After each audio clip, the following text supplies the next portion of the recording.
গোলাঘাটৰ মৰঙীত অনুষ্ঠিত 18 দিনীয়া সদৌ অসম শিশু ভাওনা আৰু মুকলি ভাওনা প্ৰতিযোগিতাৰ সামৰণি অনুষ্ঠানৰ অংশ হিচাপে অনুষ্ঠিত হয় মুকলি সভা।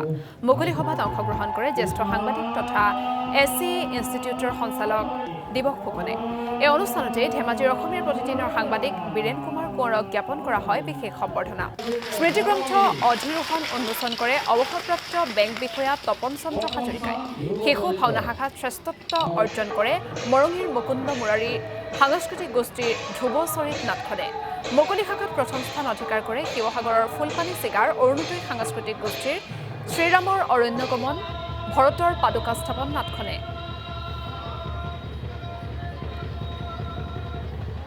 যি 18 দিনীয়া কাৰ্যসূচীৰে মৰঙীৰ পুষ্পবিলাস বৈকুণ্ঠ ক্ষেত্ৰত সদৌ অসম ভিত্তিত দ্বিতীয় সংখ্যক শিশু ভাওনাৰ ভাওনা প্ৰতিযোগিতাৰ আয়োজন কৰা হৈছিলে। সেই আয়োজনৰ আজি সমাপ্তিৰ দিন। আজি আমাৰ আছে মুকলি সভা, বঁটা বিতৰণী সভা আৰু স্মৃতিগ্ৰন্থ উন্মোচন। মুকলি সভালৈ আমি বিশেষভাৱে দিবক ফুকন ডাঙৰীয়াক আমন্ত্ৰণ জনাই